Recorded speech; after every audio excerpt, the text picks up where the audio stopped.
가셨으면 좋겠습니다. 자, 함께 자리에서 일어나서 하나님의 말씀 받을까요? 오늘 우리에게 주신 하나님의 말씀입니다. 예레미야 18장 1절에서 6절까지의 말씀입니다. 18장 여호와께로부터 예레미야에게 임한 말씀에 이르시되 너는 일어나 토기장의 집으로 내려가라. 내가 거기에서 내 말을 내게 들려주리라 하시기로 내가 토기장의 집으로 내려가서 본즉 그가 농로로 일을 하는데 진흙으로 만든 그릇이 토기장의 손에서 터지매 그가 그것으로 자기 의견에 좋은 대로 다른 그릇을 만들더라. 그때에 여호와의 말씀이 내게 임하니라. 이르시되 여호와의 말씀이니라. 이스라엘 족속아, 이 토기장이가 하는 것 같이 내가 능히 너희에게 행하지 못하겠느냐. 이스라엘 족속아, 진흙이 토기장의 손에 있음같이 너희가 내 손에 있느니라. 아멘. 하나님의 말씀입니다. 자리에 앉겠습니다. 잠깐 기도하겠습니다. 이 시간도 살아계셔서 우리와 함께 하신 하나님을 찬양합니다. 오늘도 예배 자리 부르셨습니다. 우리가 낭비하는 시간이 아니라 정말 주님의 뜻이 밝히 깨달아지는 시간, 그 말씀이 나에게 주시는 말씀으로 고백되는 시간 되기를 원합니다. 형식적인 예배 드리지 않도록 지켜주시고 이 시간도 세상 염려, 근심, 걱정 다 내려놓고 주님을 바라보는 영안을 열어 주시옵소서. 한 사람도 거저왔다 그냥 돌아가지 않도록 빈손으로 나가는 영혼 한 명도 없도록 주여 은혜 베풀어 주시옵소서. 예수님의 이름으로 기도드립니다. 아멘. 자, 여러분 드라마를 가끔 보면은 아들이 방에 있는데 방에서 안 나오는 거예요. 방에서 뭐 하겠습니까? 방에서 온종일 씻지도 않고 컴퓨터 붙잡고 게임만 하는 겁니다. 방에서 안 나와. 그러면 어때요? 이건 제 경험이 아닙니다. 그러면 엄마가 점심도 차리고 아침도 차리고 저녁도 차리는데 누구야 불러요. 부르는데 어때요? 애들은? 방에 있는 아들은 어떻습니까? 게임하느라고 정신 팔려서는 문을 열지 않는 겁니다. 대꾸도 안 하는 거예요. 그러면 보통 한국에 있는 엄마들은 어떻게 하냐면은 문을 확 열고 들어갑니다. 문을 확 열고 들어가서는 엄마들이 그래요. 어떻게 합니까? 한참을 이렇게 째려보는 거예요. 이렇게. 그죠? 한참을 아들을 이렇게 째려봅니다. 그리고 한마디도 하지 않고 엄마는 방문을 쾅 닫고 나가버리는 거예요. 드라마 이런 데 보면 많이 나오잖아요. 그죠? 엄마는 아들에게 한마디도 안 했어요. 어떻게 했어요? 그냥 째려만 봤어요. 이렇게 이러고 째려만 본 겁니다. 그런데 여러분, 엄마가 이렇게 째려보고 문을 쾅 닫고 나가는 그 행동에는 뭐가 있냐면은 엄마가 아들에게 전하는 메시지가 있어요. 그게 메시지가 있다라는 겁니다. 어떤 메시지일까요? 야, 너 언제까지 이렇게 살 거야? 너 도대체 일도 안 하고 공부도 안 하고 왜 불러도 대답 안 해? 너 정말 왜 그러니? 라는 그 메시지가 엄마 행동에 담겨 있는 겁니다. 그죠? 말은 안 했어. 한마디도 안 했어. 그러나 엄마의 그 행동에는 째려보고 방문을 쾅 닫고 나가는 그 행동에는 너 어쩌려고 이러니? 너 커서 뭐 되려고 이래? 라는 엄마의 메시지가 있다라는 겁니다. 이거를 학자들이 메타 커뮤니케이션이라고 말합니다. 말은 이런 방구도 하지 않았어. 말은 하지 않았지만 그 엄마 메시지, 그 행동에 그 메시지가 있다라는 거예요. 성경에 메타 커뮤니케이션을 보여준 한 사람이 있습니다. 누굴까요? 이사야 선지자입니다. 이사야 선지자가 아무 말도 안 했어요. 말을 안 하고 뭘 했냐면은 3년 동안 옷을 벗고 다녔어요. 옷을 벗고 다녔다라는 거예요. 게다가 3년 동안 신도 신지 않고 신도 벗고 다녔습니다. 이게 메타 커뮤니케이션이에요. 메시지가 있는 행동이었어요. 무슨 메시지입니까? 너 이스라엘 사람들아 잘 들어. 너희들 이런 식으로 하나님 배신하고 하나님 거부하고 순종하지 않으면 너희들 나중에 포로로 끌려갈 거야 라는 메시지를 하고 있었다라는 거예요. 메타 커뮤니케이션을 하고 있었다라는 겁니다. 그리고 오늘 우리가 읽은 예레미야서에도 메타 커뮤니케이션, 행동을 통해 주시는 하나님의 메시지가 있다라는 거예요. 오늘 하나님께서 예레미야 선지자에게 토기장이 집으로 찾아가라라고 말합니다. 토기장이, 그릇 만드는 사람 찾아가라. 2절 말씀입니다. 같이 한번 읽어봅시다. 2절 시작. 너는 일어나 토기장이 집으로 내려가라. 내가 거기에서 내 말을 내게 들려주리라 하시기로. 원문에는 토기장이라고 안 되어 있고 그 토기장이라고 되어 있어요. 그냥 토기장이가 아니라 그 토기장이. 무슨 말이에요? 예레미야 선지자하고 토기장이는 아는 사이라는 겁니다. 아는 사이인데 내려가라고 말한 거, 올라갈 수도 있는데 내려가라고 말한 걸 보니까 이건 이제 추측이에요. 아마도 예루살렘 성 근처의 골짜기에 살고 있지 않았을까라고 학자들이 추측합니다. 뭐 맞든 틀리든 어쨌든 간에 이 토기장이를 하나님이 찾아가라. 그 토기장이 집으로 내려가라 말씀하셨다라는 거예요. 그리고 토기장이 집에 가서 뭘 해요? 그 토기장이가 토기를 만드는 모습을 잘 살펴봐라라고 하나님이 말씀하신다라는 거예요. 거기 뭐 하러 가겠습니까? 하나님 거기 왜 보내겠어요? 토기장이 집에 가면 뭐 하는 데입니까? 그곳이 그릇 만드는 곳이잖아요. 3절 말씀입니다. 같이 읽읍시다. 시작. 내가 토기장이의 집으로 내려가서 본즉 그가 농노로 일을 하는데. 4절도 같이 있습니다. 시작.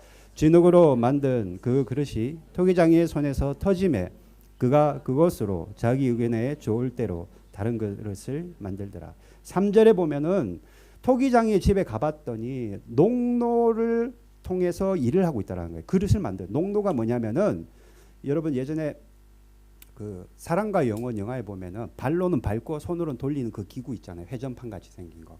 그게 바로 농노입니다. 그 농노를 통해서 토기장이가 그릇을 만들고 있는 거예요. 즉 농노를 통해 진흙을 빚어서 그릇을 만드는 것인데 오늘 말씀해 보니까 그 진흙이 손에서 터져 나가면은 토기장이 마음대로 토기장이가 생각하는 대로 다른 그릇을 만들기도 하더라라는 것을 말하고 있습니다. 그렇죠.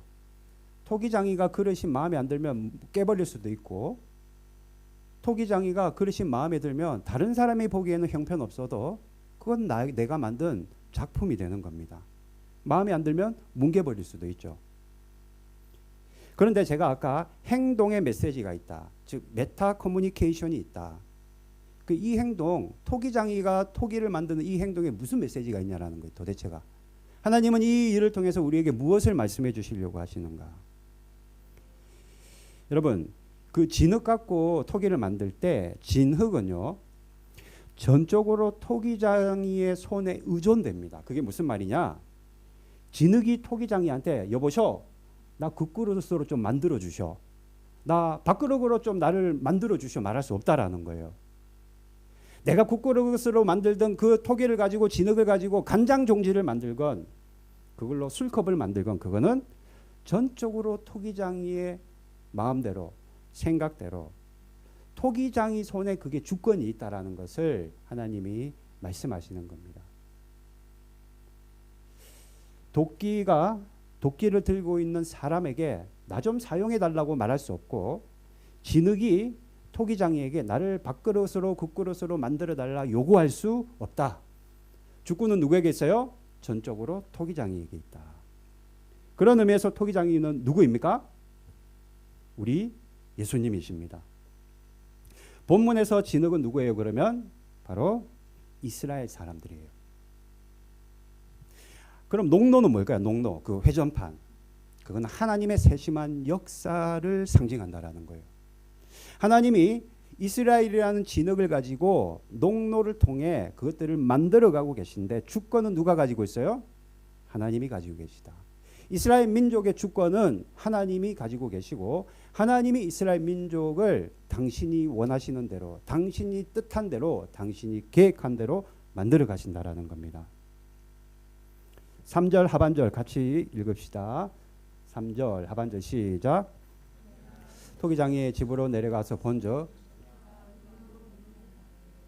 넘겨주시고요. 하반절이 없나요? 자, 제가 읽어볼게요. 그가 그것으로 자기 의견에 좋은 대로 다른 그릇을 만들더라. 자기 의견에 좋은 대로. 누구 의견이요? 토기장의 의견대로. 토기장의 의견대로. 그런데 여기서 여러분 우리가 하나 자주 봐야 될 게 뭐냐면 자기 의견에 뭐한 대로? 좋은 대로. 이 좋은 대로라는 말이 이 원문에는 이게 안 중요해요. 이거 알 필요 없어요. 아사르라는 단어인데 이게 무슨 말이냐면은 정직한 또는 올바른 또는 의로운 이런 뜻이 있습니다. 아주 좋은 뜻이 있어요. 즉 무슨 말이냐? 하나님은 정직하고 하나님은 올바르고 하나님은 의로우신 분이신데 이스라엘 사람들을 그렇게 좋은 대로 정직하고 올바르고 의로운 모습으로 만들어가고 계시다라는 것을 말하고 있습니다.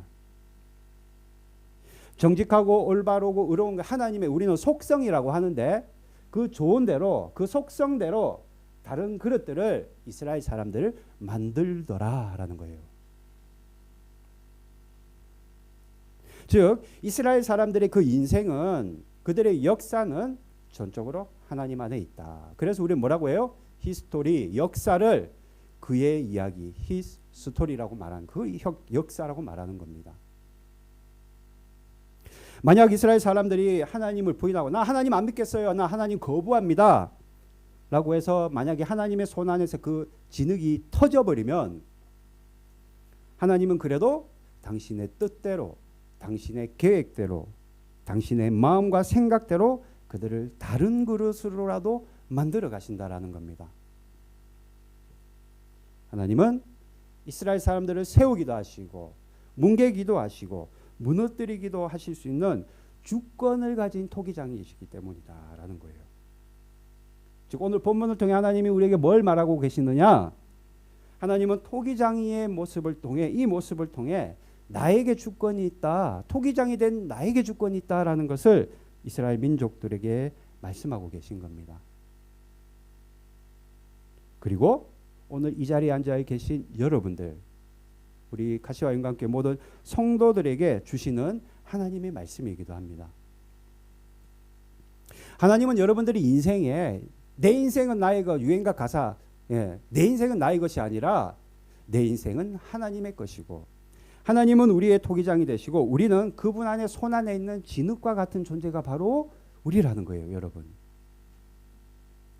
창세기 2장 8절 말씀 같이 한번 읽어볼까요? 시작. 여호와 하나님이 동방의 에덴에 동산을 창설하시고 그 지으신 사람을 거기 두시니라. 하나님이 창세기 때 천지창조를 하실 때 에덴에다가 동산을 만드시고 그 지으신 사람들을 거기에 두었다라고 기록되어 있습니다. 여기서 보면은 어디 갔어요? 지으신이란 말, 이 말도요. 원문에 보면은 뭐라고 되어 있냐면 토기장이로 되어 있어요. 토기장이로 되어 있다고요. 즉 여기서 지으신이란 말은 토기장이라는 뜻을 가지고 있고 하나님이 토기장이로서 우리를 지었다라는 겁니다, 여러분. 하나님이 토기장이로서 우리를 지었다라는 것을 성경이 말하고 있는 거예요. 여러분, 우리 한국에 이런 말이 있잖아요. 일본에는 비슷한 말이 있는지 모르겠는데 아는 것이 힘이다는 말이 있어요. 그죠? 아는 것이 힘이다. 아는 것이 힘이다. 무슨 말이에요, 이게? 뭘 알아야 우리가 힘을 받습니까? 여러분, 거짓말을 알게 되면 저 사람이 나를 거짓말해서 속여서 뭐 어때요? 힘이 쫙 빠지잖아요. 그런데 하나님의 말씀을 통해 즉 진실을 알면은 사실을 알고 진실을 알고 팩트를 알면 우리가 힘을 받는 겁니다. 그래서 아는 것이 힘이에요. 무엇을 우리가 알 때 힘을 받습니까? 내 인생이 지금 고난을 받는 것 같고 내 인생에 사람이 아무도 없는 것 같고 내 몸은 여전히 병들어 있는 것 같지만 하나님이 토기장이가 되셔서 주권을 가지고 내 인생을 빚어가고 계신 것을 알 때 우리는 힘을 받는다라는 겁니다, 여러분. 이걸 알아야 힘을 받아요. 아멘입니까? 예, 아멘 잘해야 복 받아요. 예, 강요하는 거 아닙니다. 그건 선택이에요. 어떤 사람은요, 아주 힘든 일, 내 인생이 왜 이렇게 늘 고난만 있을까 하는 인생이 있을 수도 있는데, 그럼에도 불구하고 이것 또한 하나님의 주권 안에 있구나. 하나님이 이 일을 통해서 나를 빚어가고 계시구나. 내 인생을 이렇게 하나님이 만들어 가시구나. 이거를 알잖아요. 이걸 깨닫잖아요. 그러면 하늘나라의 그 힘을 확 받는 겁니다. 그 힘을 딱 받게 되는 거예요. 여러분, 하나님이 지금 여러분들 오늘 하루라는 인생을 빚어가고 계신 것을 믿으시기를 바랍니다. 하나님은 빚어가고 계세요. 만들어가고 계시다고요. 이걸 알 때 우리는 힘이 되는 겁니다. 하나님이 토기장이가 되셔서 농로를 통해서 그 회전판을 통해서 토기 된 우리를, 진흙 같은 우리를 아주 아름다운 작품으로 만들어가고 계시다라는 거예요. 그러면 제가 하나님이 농로를 통해서, 즉 회전판을 통해서 그 사랑과 전쟁, 그 영혼에 나온 이걸 가지고 우리를 빚어 가시는데 이 농로가 뭐냐라는 거예요. 도대체 어떻게 우리를 빚어 가시느냐. 두 가지를 말씀드립니다. 첫 번째, 따라합시다. 하나님은 고난이라는 농로를 사용하신다. 아멘. 고린도후서 4장 17절 세 번역으로 한번 읽어볼까요? 같이 읽습니다. 지금 우리가 겪는 일시적인 가벼운 고난은 비교할 수 없을 정도로 영원하고 크나큰 영광을 우리에게 이루어 줍니다. 지금 우리가 겪고 있는 이 고난 있잖아요. 고난. 우리 다 고난이 다른데 이거는 가벼운 거라는 거예요. 이거 우리 못 이길 고난이 아니라는 겁니다. 이거 왜 주시느냐? 큰 영광을 주시려고 우리에게 이 고난을 잠깐 주신 거예요. 우리를 다듬어 가고 계신, 영광 받을 수 있는 그릇으로, 토기로 다듬고 계시다라는 겁니다. 그럼에도 우리가 인생에서 피하고 싶은 일을 만날 때가 있잖아요. 그죠? 어려운 일들을 분명히 우리는 예상치 않은 일들을 만납니다. 한두 가지가 아니죠. 한두 가지가 아니에요. 뭐 가령 예를 들면은 영적인 고난을 만나기도 합니다. 영적인 슬럼프. 여러분, 믿음이 이렇게 계속 올라가면 얼마나 좋을까요? 그죠? 근데 안 그래요? 완전히 곤두박질 칠 때도 있는 겁니다. 그리고 정신적인 스트레스, 이걸 우리 혼적 어려움이라고 하는데, 여러분 정신적인 스트레스와 우울에 빠질 때도 있습니다. 뿐만 아니라 우리 육신의 질병, 병 걸리고 싶어 병 걸린 사람이 이 세상에 어디 있겠어요? 예? 다 피하고 싶지. 그럼에도 불구하고 내 마음과는 생각도 다르게 질병 때문에 우리가 힘들어할 때도 있는 거예요. 그러면 어떻습니까? 우리는 힘듦을 만나고 스트레스를 만나고 어려움을 만나고 고난을 만나면 사람도 원망하지만 우리 보통 믿는 사람들은요, 하나님을 원망합니다. 하나님을 원망하고 비난하는 거예요. 제가 부끄러운 고백을 하나 하려고 합니다. 제가 하나님을 굉장히 원망했던 적이 있었어요. 제 인생을 아주 비관했던 적이 있었습니다. 여러분 뭐 이거 아시는 분들 계실지도 있는데, 이게 좀 오래된 일인데, 제가 예전에는 제가 이제 아주 이제 세상적으로 살 때는 어디서 살려면 일본에서 살려고 했어요. 그때는 저희 어머님이 일본에 살고 계시니까, 혼자 계시니까 일본에 와서 살아야 되겠다. 뭘 하려고 했냐면 일본 와가지고 나라시를 하려고 했어요. 나라시. 그 나라시를 한국말로 뭐라고 해야 될지 모르겠는데 하여튼 그걸 하려고 했다고요. 그게 나쁘다는 것이 아니라 그만큼 세상적이었다라는 거예요. 제가. 그래서 오직 목표는 뭐예요? 돈 많이 버는 거, 내가 높아지는 거, 세상적으로 내가 부유해지는 거, 그게 목표였어요. 예, 그것 때문에 아둥바둥 살았다고요. 그런데 어때요? 공항에 딱 떨어졌는데 어머니랑 같이 비행기 타고 나리타 공항에 딱 왔는데 이 사람들이 배를 딱 눌리더니 나를 이상한 데로 데려가네. 데려가디만 꼬치꼬치 얼마나 많이 물어보는지. 그리고 저를 한국으로 돌려보냈습니다. 이걸 뭐라고 해요? 상륙 거부라고 하죠. 상륙 거부 당한 거예요. 하나님이 일본 입국을 막으신 겁니다. 지금 보니까. 그런데 몇 개월 뒤에 다시 왔어. 왜? 그때는 운이 없었다. 그때는 심사관을 잘못 만나서 내가 죄수가 없어서 걸렸다. 그래서 내가 들어가지 못했다. 한 번 더 가자. 그래서 어머니랑 다시 왔습니다. 진보다리 다 싸들고. 근데 어떻게 됐을까요? 또 걸렸어. 또 안 된대. 왜? 너 앞에도 걸렸잖아. 너 젊은 놈이 왜 자꾸 이렇게 일본 오려고 해? 너 직업 없어? 너 뭐 하는 놈이야? 그런 거예요. 한국 가래. 근데 그날 돌아가는 비행기가 없어. 어떻게 했을까요? 여러분 중동에 이란이 있죠. 이란 사람들하고 제가 호텔에 하루 잤습니다. 자는데요. 저 처음 알았어요. 경비를 세우더라고요. 도망갈까 봐. 그런데 그 경비가 하루 일당이 있대. 그 사람 일당과 밥값을 내가 다 물려내야 돼요. 호텔비하고. 제가 얼마나 그날 밤에 괴로웠는지 모릅니다. 어떻게 하나님 이럴 수가 있습니까? 그 경비가 무슨 잘못이 있다고 가서 맥주 사와라 뭐 사와라 뭐 사와라 제가 심부름을 얼마나 많이 시켰는지 몰라요. 화가 나가지고. 그런데요 우리 한국 사람이 저뿐만 아니라 고집이 있어요. 무슨 고집입니까? 삼세판이라는 고집이 있다고요. 삼세판. 그래서 또 들어왔어요. 몇 개월 뒤에. 저희 어머니 이번이 마지막이다. 그런데 또 걸렸습니다. 몇 번이에요 총? 3번을 왔다가 이 땅 밟아보지도 못하고 돌아간 거예요. 이 일이요 여러분 불과 1년 안에 다 일어난 일입니다. 뭐 아는 분들은 아시겠지만 모르는 분들도 계시니까요. 얼마나 하나님을 원망했는지 제가 부산의 초량이라는 데를 가가지고 그 영사관 앞에서 제가 편지를 다 썼어요. 하나님께. 어떻게 이럴 수가 있느냐. 물론 그건 불로 태워버렸지만 하나님 앞에 내가 할 말 못할 말 속에 있는 아주 저주스러운 악독한 말까지 다 적어서 거기다 하나님께 따진 거예요. 제가.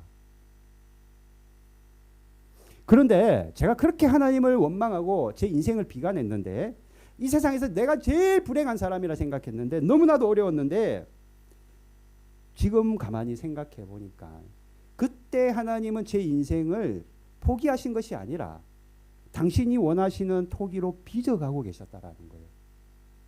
무슨 말이에요? 만약 그때 여러분 제가 생각해 보십시오. 그때 이 일본이란 나라는요. 그때는 뭐 한국보다 월등히 잘 살 때지만 제가 만약에 그때 일본에 들어와서 살았다면 여러분 못 만났어요. 어떻게 만납니까 여러분을? 카시와 교회니까 제가 이렇게 와서 여러분을 만나지 아마도 아주 세상적인 사람으로 살아서 여기서 불법 체류자가 돼서 쫓겨났든지 범죄자가 돼서 쇠고랑을 찼든지 아마 그랬을 거라고요. 아니면 아무 일 없이 한국을 갔다 하더라도 어디서 변변찮게 직업도 없는 죄송합니다 이런 표현 논팽이가 됐을 수도 있어요. 그런데 하나님께서 제 인생을 빚어가고 계신데 어떤 그릇으로 빚어가기를 원하셨느냐? 하나님의 종의 그릇으로 빚어가기를 원하셨다라는 거예요. 하나님이 원하시는 것은 그저 운전하면서 아르바이트하면서 어머니랑 살아가는 것이 아니라 하나님의 종으로서 사명을 감당하기를 저에게 원하셨고 그대로 빚어가고 있었다라는 거예요. 제가 그것을 더 확실하게 된 거는 상륙 거부 경력이 3번 나오면 비자가 안 나온대. 그런데 하나님의 뜻에 순종해서 제가 목회의 길을 걷고 공부를 마치고 사역자로서 일본에 들어올 때 비자가 순적하게 잘 나오는 겁니다. 그래서 제가 지금 이 자리에 여러분 앞에 서 있는 거예요. 여러분, 우리 인생이요. 내 마음대로 되지 않는 것 같고 왜 이렇게 힘드나 할 수도 있지만 실은요. 우리 인생은 하나님의 손 안에 있는 겁니다. 토기장이 되신 하나님이 주권을 가지고 우리 인생을 빚어가고 계시다라는 거예요. 이걸 알 때 우리는 어려움을 만나도 내 삶에 고통이 있다 할지라도 우리는 힘을 받게 되는 겁니다. 그래서 아는 것이 힘이 되는 거예요. 내 삶에 폭풍이 몰아치고 여러분 인생이 힘들 때가 있잖아요. 창수가 분다 할지라도 하나님은 반드시 이 일들을 통해서 이 과정들을 통해서 우리를 당신이 원하시는 아름다운 그릇으로 지금도 만들어가고 계시다라는 거예요. 때문에 오늘 이 자리에 계신 여러분들 중에 내 인생 너무 힘들어. 하루하루 살아가는 게 지옥과 같아 라고 하는 분들이 계시다면 이걸 꼭 기억하기를 바랍니다. 하나님이 내 인생을 주권을 가지고 통위장이 되신 하나님이 내 인생을 만들어가고 계시고 빚어가고 계시고 가장 아름답고 가장 영광스러운 토기로 나를 만들어가고 계신 것을 여러분 믿으시기를 바랍니다. 첫 번째 하나님은 우리를 빚어가실 때 고난이라는 농로를 사용하셔서 우리를 빚어가신다. 두 번째, 하나님은 우리를 빚어가실 때 사람과의 관계를 통해서 우리를 빚어가십니다. 무슨 말이냐? 제가 뭐 아주 오랫동안 목회한 건 아니지만 이렇게 해보니까 뭐라고 해야 될까요? 제일 어려운 게 뭐냐면은 이런 것 같아요. 사람과의 관계인 것 같습니다. 관계. 여러분도 전 똑같다 생각해요. 그런 거 있잖아요. 말 한마디가 오해를 불러일으킬 수가 있어. 말 한마디, 나는 그런 뜻이 아니야. 그죠? 그런 뜻이 아닌데 말 한마디가 오해를 불러일으키거나 때로는 저 목사로서 표정 하나가 조금 무뚝뚝하게 만약에 제가 이렇게 한다면은 오해받을 수도 있어요. 왜 나한테 저러지? 목사가? 뭐야, 나한테 기분 나쁜 일 있나? 그런 오해를 받을 수가 있다고요. 무슨 말이에요? 설교 준비하고 교회에서 행정 준비하고 뭐 만드는 거는 괜찮아요. 그건 어차피 내가 평생 해야 될 일이고 이제까지 훈련을 받고 있고 받아왔기 때문에 상관이 없는데 사람과의 관계가 너무 어려울 때가 있어요. 저도. 가장 어려운 거는 이 관계의 문제인 것 같습니다. 어떤 목사님은 그러더라고요. 물론 농담이겠죠. 새벽 예배만 없으면 목사도 할만해라고 말하더라고요. 저는 새벽 예배는 괜찮습니다. 그런데 사람과의 관계의 문제가 때로는 확 마음을 어렵게 할 때가 있어요. 마찬가지죠. 여러분도 마찬가지일 겁니다. 회사에 가든 교회에 오든 가정에서도 이 관계의 문제 때문에 우리가 어려워하는 겁니다. 어떤 조사에 보니까 여러분 교회에서 가장 많이 사용되어야 할 단어가 뭔 것 같아요? 교회 안에서 사랑합니다입니다. 그죠? 그런데 그 조사에는 교회에서 가장 많이 사용하는 언어가 사랑합니다가 아니라 뭐냐면은 나 시험 들었어 였더라고요. 나 시험 들었어. 사람 때문에 시험 들고 사람 때문에 속이 상하고 사람 때문에 자꾸 우리가 넘어지는 겁니다. 그러나 우리 이걸 꼭 기억해야 돼요. 하나님은 우리가 사람과의 그 관계를 통해 그 부딪힘을 통해서 하나님은 우리를 빚어 가신다라는 거예요. 만들어 가신다라는 겁니다. 잠언 27장 17절 같이 읽습니다. 시작. 쇠붙이는 쇠붙이로 쳐야 날이 날카롭고 서듯이 사람도 친구와 부대껴야 지혜가 이래진다. 쇠를 깎을 때는 쇠로 깎아야 되고 쇠를 가지고 쇠를 깎아야 되고 우리를 깎을 때는 하나님이 사람을 통해서 부딪히게 한다라는 거예요. 사람과 부딪히면서 저도 그런 경험이 많거든요. 사람과 꽝 부딪히면서 저의 이게 뾰족한 부분 있잖아요. 저의 모난 부분, 못난 자를 하나님이 조금씩 깎아가시는 겁니다. 제가 교회 개척하기 전에 우리 아내랑 한 1년 동안 굉장히 힘들었어요. 예. 뭐 여기 우리 집사님도 계시지만 엄청 힘들었어요. 이제 표현은 안 했죠. 근데 왜 힘들었겠어요? 사람 때문에 힘들었다고요. 하나님이 교회 개척을 앞두고 제 아내와 저를 그 뾰족한 부분 있잖아요. 그거를 깎기 시작하는데 한두 명이 아니에요. 세네 명이서 얼마나 힘들게 하는지 아주 죽는 줄 알았습니다. 그때는. 그런데 하나님이 그 일을 통해 그 부딪힘을 통해서 저의 그 뾰족한 부분을 하나님이 깎아 가시더라고요. 여러분 하나님이 사람을 통해 사람과 부딪히가 해서 사람과 갈등을 통해 우리 그 뾰족해 있는 날선 그 모서리를 깎아 가실 때는 나도 훈련이 되지만요. 이걸 꼭 기억해야 돼요. 그 상대방도 훈련되고요. 그 주위 사람들까지 다 훈련시키는 겁니다. 하나님의 훈련 방법은 그런 거예요. 나만 훈련받는 것이 아니라 상대방과 우리 그 공동체 주위까지도 하나님은 그거를 훈련시키는 겁니다. 그러니 내가 누군가의 갈등이 있고 꽝 부딪혔다고 해서 꼭 그거를 갖다가 부정적으로만 우리가 생각해서는 안 된다라는 거예요. 하나님은 그 부딪힘을 통해 우리의 뾰족한 그 모서리를 조금씩 깎아가고 계시기 때문입니다. 오늘 하나님께서는 당신은 토기장이고 우리는 그 진흙으로 만드는 토기다라고 말씀하시며 주권이 누구에게 있다고 말씀하십니까?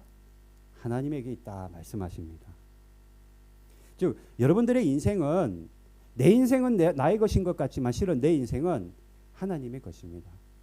하나님이 만들어가고 계시다라는 거예요. 하나님이 만드시는 인생 우리를 작품으로 만들어가고 계신데 가장 아름답고 가장 영광스러운 인생으로 우리를 지금도 빚어가고 계시고 만들어가고 계신 겁니다.